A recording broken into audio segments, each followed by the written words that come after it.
The following program has been rated PG-13.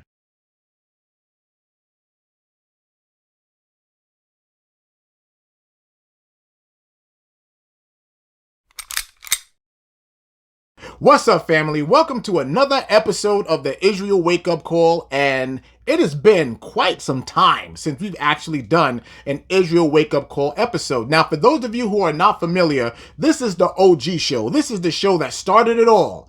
All right, this is the show that led to all the Bible studies and the things that we cover now. Now, what we do, we'll take a current topic and apply the scriptures to it. And there's really no better topic than what we are going to talk about today when it comes to a wake-up call. All right, with the Isaiah Wilson situation.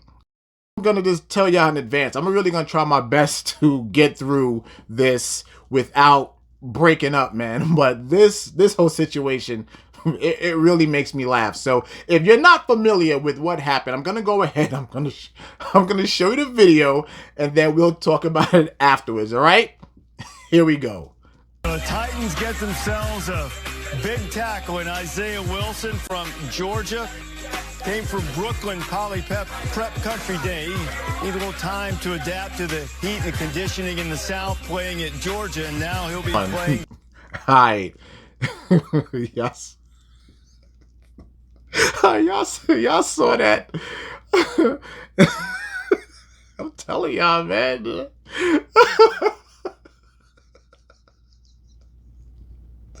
Oh, God. All right. The spirit of Esau, boy. The spirit of damn Esau. Did y'all see how that damn Edomite went ahead and she glory hogged that whole situation all the way to the point where the mother had to come over and grab her? It was like, bitch, get your ass up off my son. And what happened? Because the mom saw that spirit of Esau raise up in her. And I'm telling you, I'm telling y'all, time out. Wait, I'm gonna show you, okay? Go look at the lean. I'm gonna show you. Watch, look at this.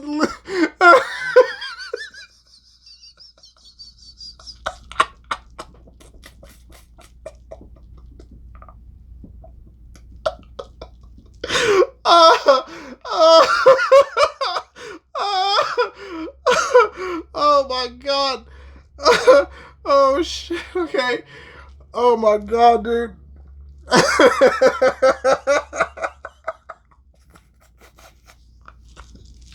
Oh shit. All right, this doesn't make any sense, dude. Oh my God. All right. I tell you, all right. Okay. This is what I'm talking about, man, with Esau, boy, because oh my God, that spirit of Esau is killer. That, Jesus. Because she jumped in, boy, and she hogged every bit of that brother's spotlight. But that's their spirit, though. That's Esau's spirit. You know what I'm saying? It was this brother's hard work, his blood, sweat, tears, broken bones, sprains, and everything. And she did not even allow this brother to have his moment. And she went right in for the kill. She made her claim right there to her white society and said, this one, I got him. All this hard work paid off. All this sucking and sex equaled success. This one is mine. I'm getting paid. And I'm telling you right now, man, I'm so glad that their brother is not married to this chick. Because first of all, we're not supposed to be married to them or even supposed to be laying with them, or we cannot be with them in the first place. That's just bottom line. We went over that in interracial marriage. So that right, so now you see how the Most High, you see what the Most High said. This is one of the reasons why. Seriously. And I'm telling you right now, that little white girl is so lucky. She is very, very lucky that that she did not encounter one of those stereotypical black mothers. She's very lucky that all she got was a snatch and grab. Because if that would have been the stereotypical Marcy Project's mother, all right, she would have delivered a two-piece right on her biscuit, boy. I'm telling you. Because she got away very, very smooth. And I'm really hoping that that brother sees this and realizes that he is in a world of freaking trouble if he stays with this girl. I'm telling you right now. That was one of the most disgraceful acts I've ever seen. I mean, she let her white privilege shine. She let it shine. She was like, that's right. I'm boning this big black nigga right here, and it's going to pay off. And I really hope that it does not for her. Serious. This is why that king right there, he needs to have his queen, and it needs to be somebody from Israel, just like the Most High said. Now, I want to go to Psalms chapter 137, verse 3. Psalms chapter 137, verse 3. And I'm going to show you here this spirit of Esau, and the Most High has been trying to tell us since the beginning. All right, watch this. Psalms 137, verse 3. For there they that carried us away captive required of us a song. Now, who are the ones who carried us away captive? Israel. That's right. There's no need to be afraid about it. It was the white man. It was Esau, Edom. Yes, it was them. This is who this is talking about. I'm going to start over. For there they that carried us away captive required of us a song, and they that wasted us required of us mirth. Now, I want you to focus on the word mirth, because mirth means we want to be entertained. We want happiness from you. We want you to make us happy. Dance, nigga, dance. Sing us a song. Run that football. Run that basketball. Put it in the hoop. Grab that damn baseball. Grab that bat. All right? Knock it out of the park for us. Entertain us, nigga. Entertain us. And that is what they've always done. And I'm telling you, I'm going to show you something here that I'm telling you, you did not know this was in the Bible, but I'm going to show it to you. So stick around. Do not go away anywhere. Sing us one of the songs of Zion. All right? So the whole mirth thing here with that Edomite, was that not an example of mirth? Where she went and she leaned in and got right in that camera and soaked up every bit. You couldn't even notice that the brother was even there, because she went ahead and put herself in that camera and made her claim to white society. I'm telling you, it was so disrespectful. It was so disgusting, so disgraceful. And this is why the Most High said, look, don't be involved with them. This is exactly why he said it. Now, I want to show you that this whole NFL, NBA draft, this whole draft thing is not new.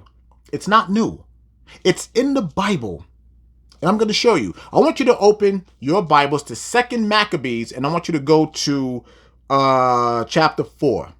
2nd Maccabees chapter 4, and we are going to start at verse 11. Let's go to verse 11. And I'm going to show y'all this here. Okay, now, I'm going to read this to you, and then I'm going to show you a video. Watch this. And the royal privileges granted of special favor to the Jews. Who are the Jews, Israel? That's you. By the means of John, the father of Eupolemus, who went ambassador to Rome for amity and aid. He took away and putting down the governments which were according to the law, he brought up new customs against the law. Against the law. Here's the next part. Watch this. For he built gladly a place of exercise under the tower itself. And I want you to pay attention to the word exercise. And brought the chief young men under his subjection and made them wear a hat. Now, for those of you who are familiar with the draft, all right, for those of you, a lot of you sports fanatics out there that sit and watch that draft and that's your life, what I just read should have registered in your mind already. But if not, I'm going to show you this video right now. Pay attention to everything, all right? Here we go. What I like now that I'm taking my time to for the next 3 to 4 years.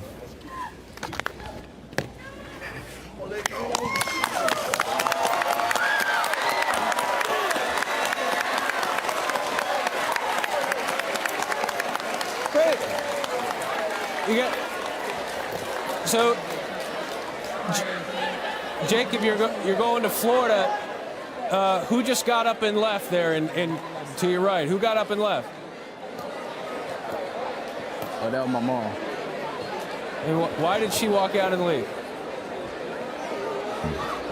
Okay, Israel. Now, do you believe me when I tell you that this draft has been in the Bible for all these years, and that Christian pastor never brought this out to you? Never. And you know why? Because he does not know this book, and he does not know nor understand these scriptures. I'm telling you, these Christian pastors are a waste of time. Absolute waste of time.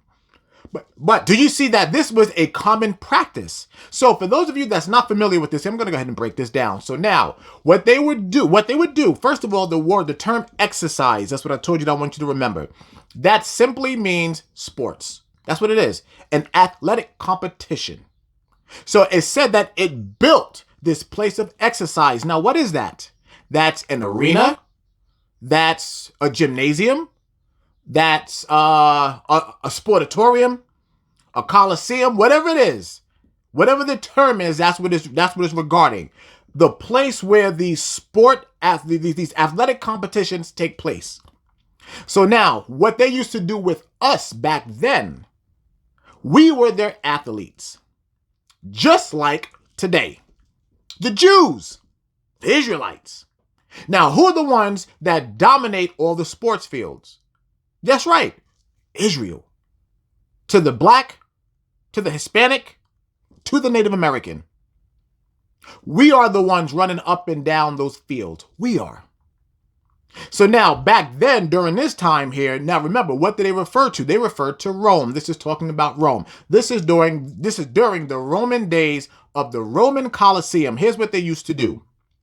They used to go ahead and pick the athlete, pick the slave that they wanted to compete in these athletic competitions, and they would mark them of their choice by putting a hat on them, which is what you just saw in the video. But what else did you notice in this video here? Esau. Esau. Yes. And did you see the mirth? Look again. Look at the mirth right here. Right here on this Edomite. Look at that. And here again is another disappointed mother. Which right there is showing you that this whole process here is not made for us. It was never intended for us. Because now here is these families are breaking up. But you notice that there's no father in the picture either. Now, we went over this in the Willie Lynch letter, remember? I'm telling you, all this is going to come together. All of it's coming together. But what they used to do back during these Roman times here, they used to pick their slave, right? Put a hat on him. And one of the athletic competitions, which is not, this is complete torture. They used to go and they used to have these Roman costumes, like those gladiator costumes with the gold masks and all that stuff or whatever. And they used to put their slaves in that. But before they put their slaves in that, they used to get these ferocious animals, lions, tigers, bears, all these different animals of ferocity. And the Edomites, the Romans, they would go and they would beat the hell out of the animals while wearing those gladiator costumes to rile the animal up. So that when they released the animal, they would actually have our people, the Israelites, they would put them in the gladiator costume and have them fighting these animals for their entertainment in the Roman Colosseum. They used to hold us down in chambers. And then they would have the animal in chambers too. So when the animals saw that damn gladiator costume, the animals thinking, okay, this is just who beat the hell out of me. I'm about to kill this nigga. That is their idea of entertainment. Mirth. This is their idea of mirth. This is how they think of you. These individuals are sick and disgusting and pure, downright evil. And they carry that very same practice all the way up to today with these drafts. I'm telling you, it's sick. That's why, like I said, I'm not into sports. I just can't get into it. I can't and I won't. Serious. And I want y'all to understand the level of disrespect that they do by placing the cap, the hat, on these players, on these slaves. Because that's what they are. That's what they are to them. They're slaves. Nigga, get your ass out there and run that damn football, bounce that basketball, hit that baseball. That's right.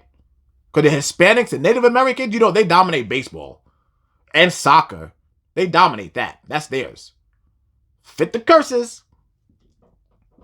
I'm telling y'all, y'all think it's a joke. It's not. It's really not. Now, I want you guys to really pick up on what we are getting ready to read right now. I want you to go to Proverbs 1. Because now this is in regards to laying with our enemies. Okay? Now, King Solomon, who the scriptures say was the wisest man to ever live. The wisest. He tried to go ahead and give us some advice after he was screwing up. But I'm going to show you this though. Watch this. First, I want to read. I want to go in and read deeper down into the chapter, and then I'm going to go backwards. But go to Proverbs 1. All right? And then I'm going to make it all plain when we're finished here. But I want to do this. I want to do it this way so that I can show you what I'm talking about, so we can actually prove it. I want you to go to verse 24. Verse 24. Now remember, this is Solomon talking, the wisest man that ever lived. Your ancestor, an Israelite from the tribe of Judah. Because I have called and ye refused, I have stretched out my hand and no man regarded. So now remember, the Most High right here, this is the Most High talking, but this is being told by Solomon. But ye have set at naught all my counsel. So he's saying you're not listening to my counsel. You're not listening to what I told you to do. And would none of my reproof. You're not listening to anything that I'm saying. I also will laugh at your calamity. I'm going to read that again, Israel. I also will laugh at your calamity. I will mock when your fear cometh. This is the Most High saying, when you get into these situations that I told you don't do, I am going to laugh at you. I'm going to laugh at your calamity. Watch, I'm going to read it all the way through. I will mock when your fear cometh. He said, when you get into these situations and you start to fear, I'm going to laugh at you. When your fear cometh as desolation, and your destruction cometh as a whirlwind, when distress and anguish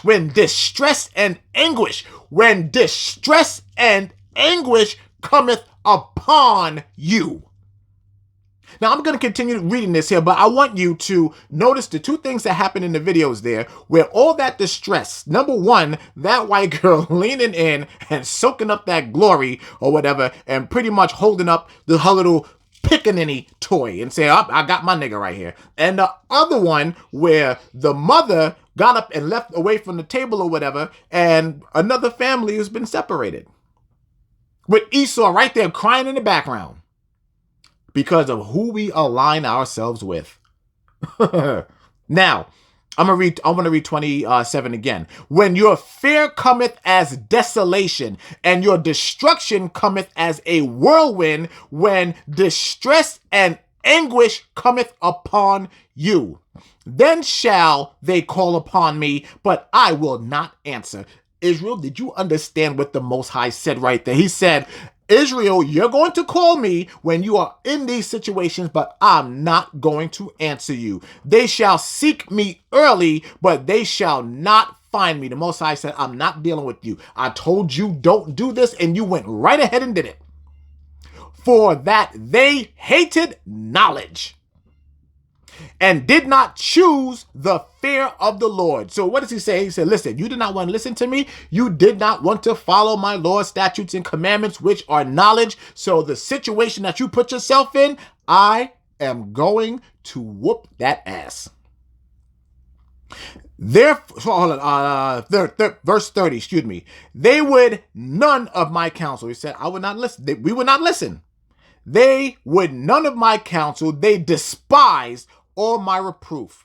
Therefore shall they eat of the fruit of their own way and be filled with their own devices. For the turning away of the simple shall slay them, and the prosperity of fools shall destroy them.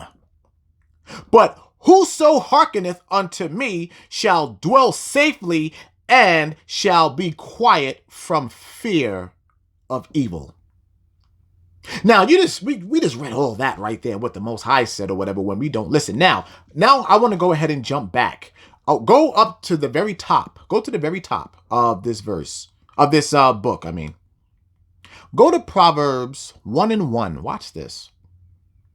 The Proverbs of Solomon, the son of David, king of Israel. King of Israel. King of Israel.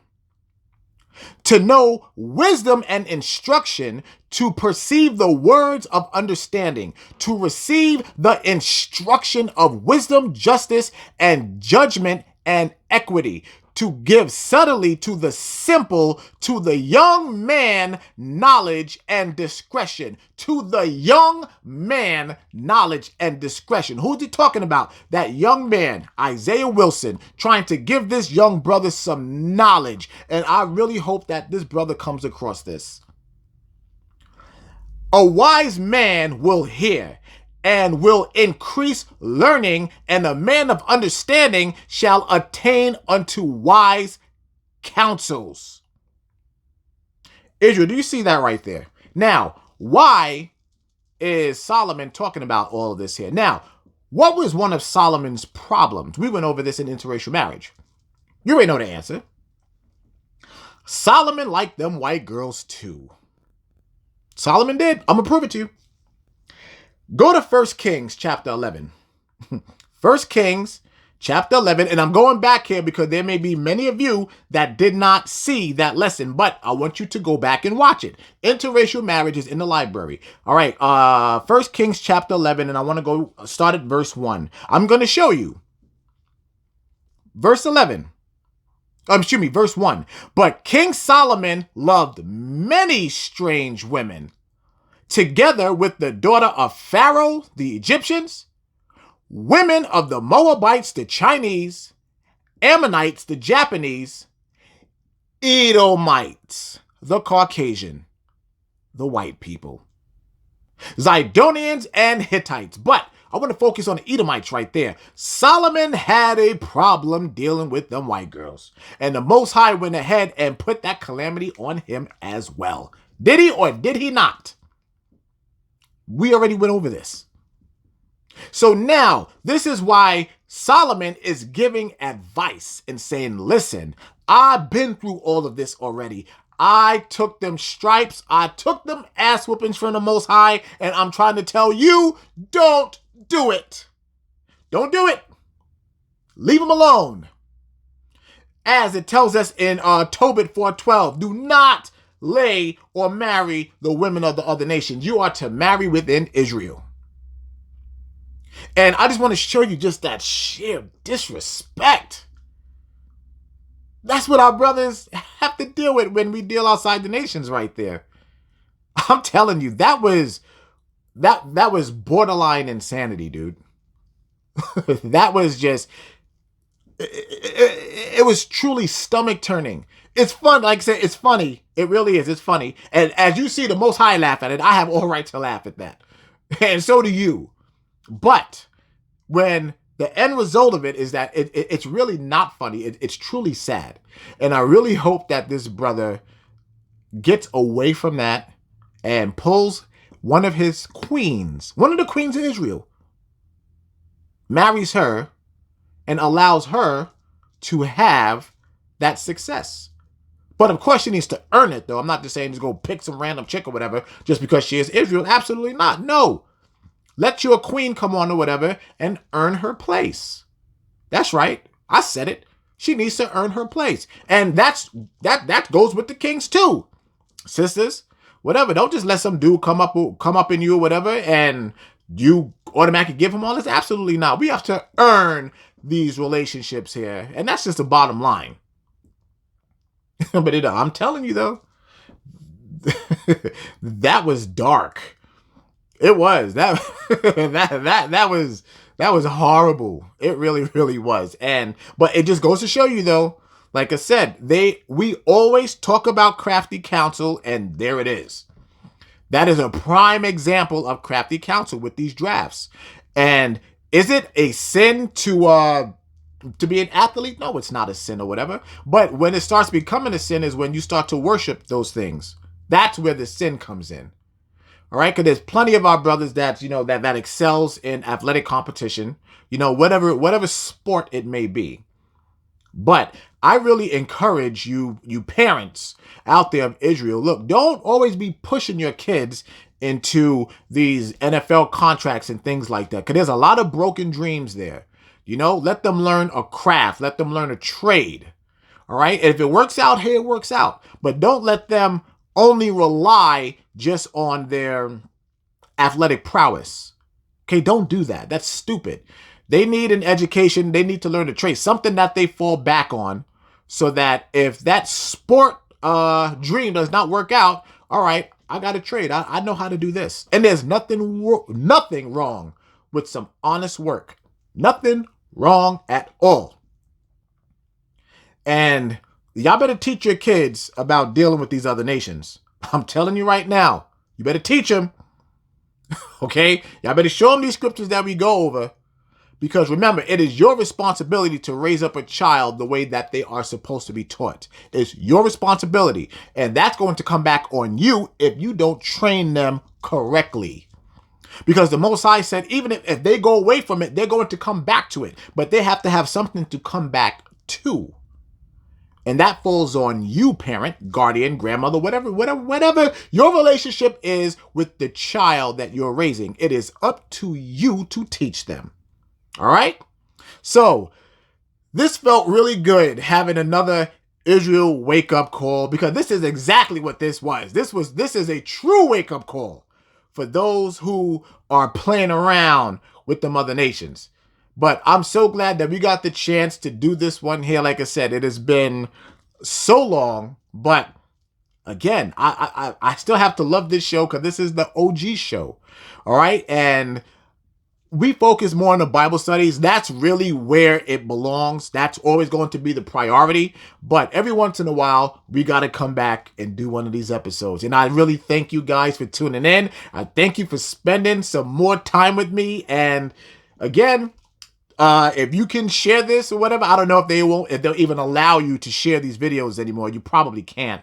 And hopefully the audio works. And for those who are familiar with this past Saturday's lesson, they went ahead and destroyed the audio.